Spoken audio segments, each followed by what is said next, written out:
Do I have to use one of these? Good afternoon, everyone. My name's Jane Harris. I am currently the ICT facilitator at Chinese International School. We have turned from a Windows to a Mac environment. We ripped out our computer labs 2 years ago, and we are currently in the process of infusing technology into all of our classrooms, hence the mashing it up and blending it together model. In our lower primary, we have pods of iPads, and we have a one-to-one iPod Touch deployment in our year 1. We are a 1-to-2 MacBook deployment through year 1 up to year 4, and we have a 1-to-1 deployment in years 5 and 6. And I'm here this afternoon to talk to you very, very briefly about visible storytelling and how we are bringing this back into our classrooms. So first of all, why do we tell stories? And I'm placing emphasis on the word tell. Traditionally, we tell stories to pass on wisdom. We pass on to our children opportunities to understand wise and unwise decision making through telling stories. We tell stories to preserve cultural identity. Ooh.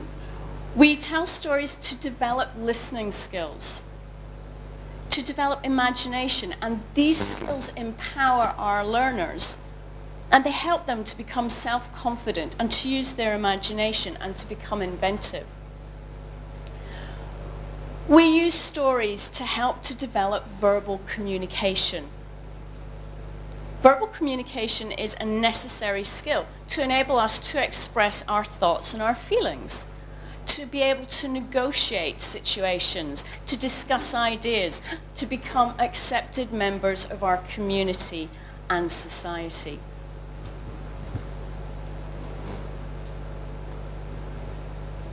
How do we tell stories? We tell stories through the way we speak, and we tell stories all the time. We tell stories through images, through dance, through actions, and we tell stories with props. Storytelling has been central to our civilization since the dawn of man, more or less. We love watching and listening to stories. We love taking part in telling stories, and we tell stories about our lives daily. It's how we define ourselves and the world around us. Think back to when you were young. You used to play with toys, and those toys took on a life of their own. We told stories with our toys. We made them talk. We made them think. We made them speak. Young children, when they do this, they're combining life experience with imagination, and it's giving them the opportunity to explore freely situations which they might not have come across before. And we progress from telling stories with our toys to becoming the characters ourselves and acting out the stories.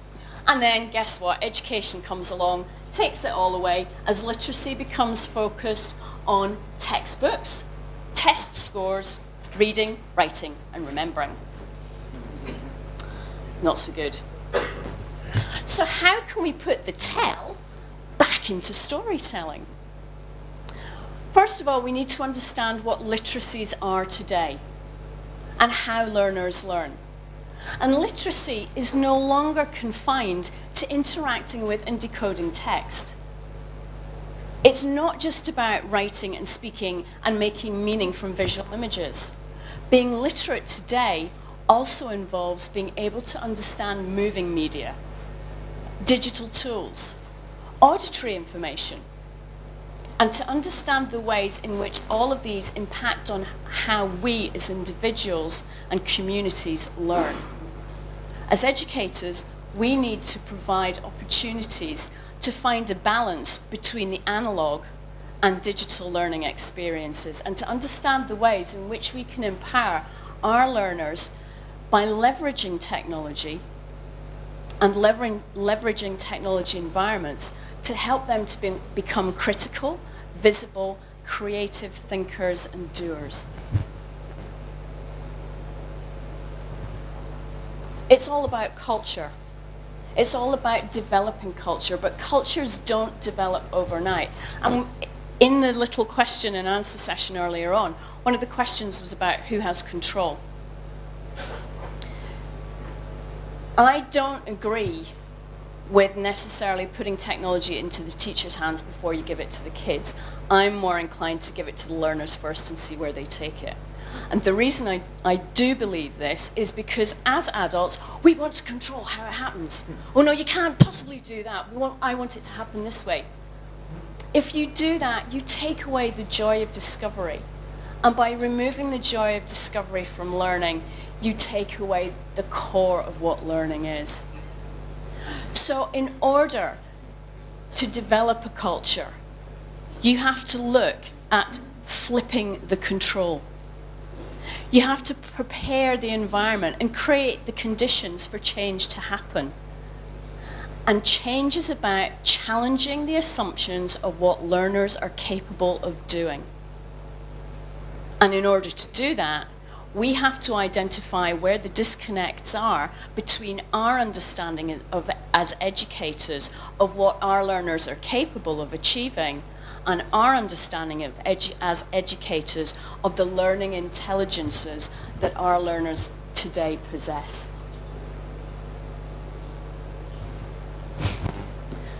One of the ways that we're changing up at Chinese International School is to use Twitter. And we're using Twitter, believe it or not, we are, with our reception and our Year 1 learners. And they are perfectly capable of managing the conversations that they have. They're also, I don't know if you can see it down here, they're QR coding the books that they read. And what they're doing with this is they're putting little videos online of their book reviews. So they're beginning to act out a very, very different way of reporting back on stories. So we're starting to blend the learning, the analog and the digital, using a very, very simple tool, which, because our Year 1 and reception learners have access to their own iPod Touch, they can zap and access at any time they like.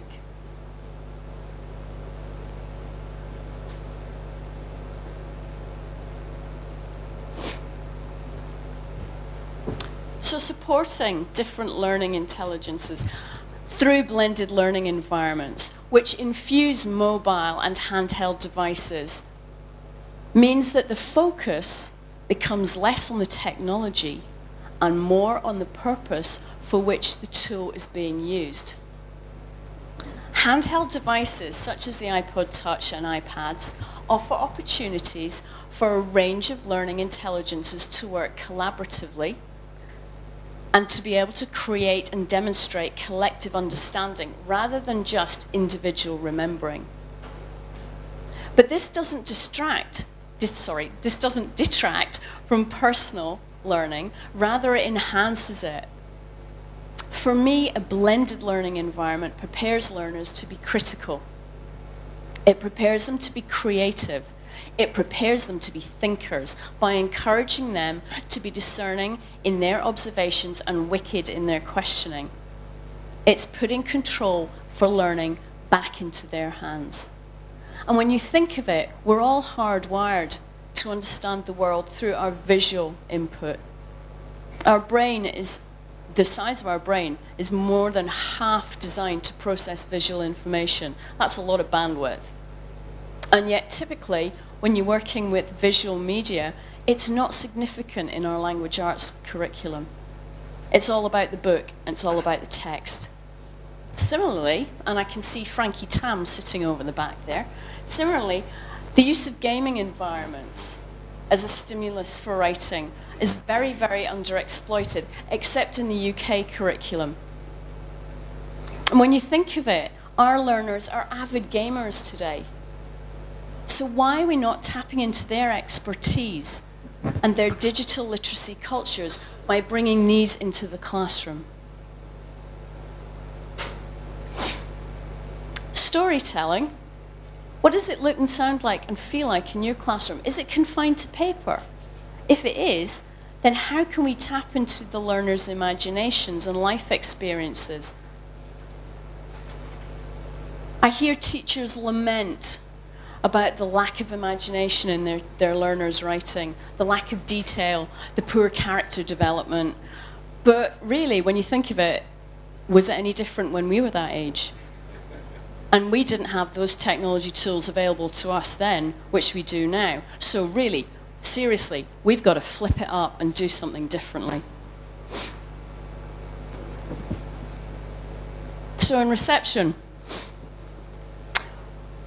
we're blending together. We're using the opportunity that we have on the iPad to mash up visual imagery and auditory input.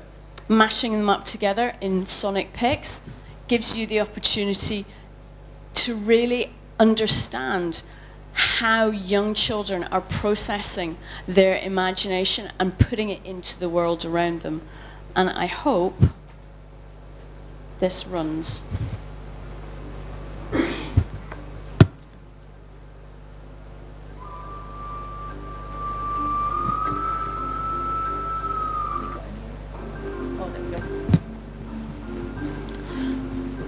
Totally engaged in what they're doing. Did I tell them how to use these apps? Absolutely not. Did I give them to their teachers beforehand? Absolutely not.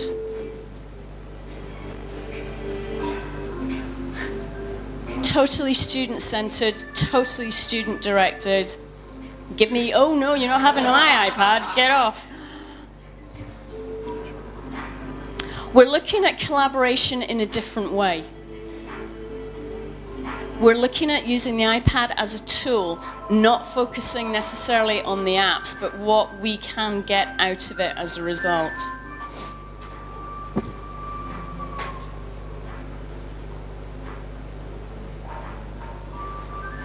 So the question is, can iPads help to redefine storytelling? I absolutely believe they can.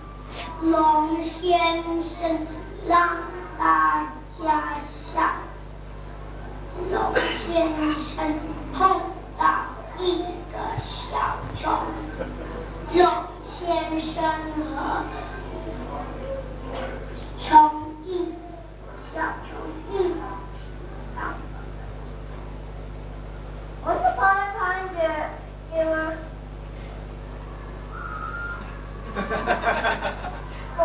four animals, and they were quarreling because the dragon wanted to be the first to be the first of the year started, and the snake also wanted to. Just wait till it gets going. And the tiger and the mouse. And the mouse. Also wanted to do that. Then it was so far away that it was also heard by the king and his princess. And the princess came and said, "We need to have a race against the river." And then the red wins, and all the other animals lose. The sneaky rat went on to the cow and then did a high jump over and jumped onto the golden grass. Love him. 跟爸爸妈妈睡觉，怪兽去了老佩的家，然后老怪兽让老佩去了很高的家。The language used in those very, very brief examples would never have been able to have been committed to paper. So why are we still doing it? I have to ask that question. character analysis and development in Idea Sketch, another app that we're using in conjunction with the actual movie. So we're taking the opportunity to blend having the visual stimulus with the book to provide the character development. Very, very effective. And then we're taking it one step further and using Puppet Pals to storyboard scenes. Now, again, these are all skills that our learners are going to need in the future. Being able to put them all together on an iPad and let them go is just fantastic. And this is what some of the year 3 and 4 have to say. We can move the characters and talk about it. And it's a lot easier to write it. It's a lot easier to move it around and write it. And it change the background. I like it because there's so many choices of background and all those characters, and it's also much easier to speak it out instead of just writing it. Because writing it kind of makes your hands hurt if you have a really interesting story, and just saying it doesn't make your hands hurt. I like moving the story on the iPad because it's much more interesting. Because writing, some people don't really have an interaction with their mind, and I feel some people like to look and see in order to tell the story, so it would be much easier to look at. And you can add music on it to make it like sound really interesting when you have music on it. So you write a simple story and then use that as an outline. I found it a little scary recording and saying that our story because I'm not the sort of type of person who likes to tell everybody or record something. So it was a little scary.